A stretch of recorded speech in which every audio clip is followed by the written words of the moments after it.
Pakistan Tehreek Insaf new York نے fund raising میں خورد برد کے الزامات کو مسترد کر دیا ہے۔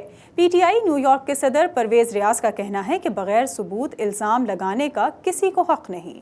نیو یارک کے علاقے کوئنز کے ریسٹورانٹ میں پریس کانفرنس کرتے ہوئے Tehreek Insaf U S A کے آرگنائزر ملک امتیاز کا کہنا تھا کہ سوشل میڈیا پر پروپیگنڈا اور جھوٹے الزامات عائد کیے جا رہے ہیں کہ امریکہ میں تحریک انصاف کی فنڈ ریزنگ میں خورد برد کی گئی۔ میں ان الزامات کو مسترد کرتا ہوں۔ $1 کا فرق بتا دے، چاہے یہاں نہیں پورے امریکہ میں، اور جو میرا ضمیر پہ نہیں آئے گا اس کو نئی پوزیشن دوں گا، چاہے کوئی بھی میرے پر الزام لگا دے۔ میں نے پی ٹی آئی کے جتنے بھی پروگرام کیے ہیں، جتنے بھی کوآرڈینیٹر ہیں، ان سب نے خود پیسے جمع کروائے ہیں، نہ میں نے کسی سے لیے ہیں نہ میں نے کسی کو دیے ہیں۔ پریس کانفرنس کے دوران ملک امتیاز خاصے جذباتی بھی ہو گئے۔ ان کا کہنا تھا کہ کسی کی کردار کشی نہیں کرنا چاہتا، ہمیشہ دیانتداری سے کام کیا ہے، میری ایمانداری پر شک نہ کیا جائے۔ آج جس نے مجھ پہ الزام لائے ہیں، مجھے ڈر ہے اس بات کہتے ہوئے بچوں کو نہ لائیں۔ Let me talk.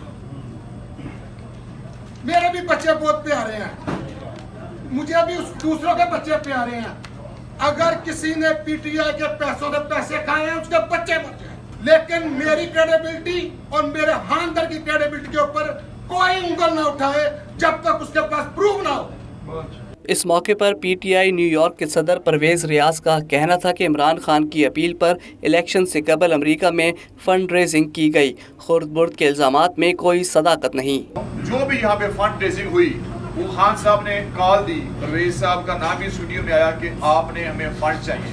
2 ویکس پہلے الیکشن سے وہ ویڈیو آئی، ہم نے کہا کہ ٹائم شارٹ ہے، پروگرام کرنے کی بجائے وہاں پہ خرچہ کرنے کی بجائے ہم نے اپنے دوستوں کو یہاں پہ اکٹھا کیا اور ہم نے کہا یار جو بھی پیسے ہو جائیں ہم اپنے سے اکٹھے کر کے دیتے ہیں۔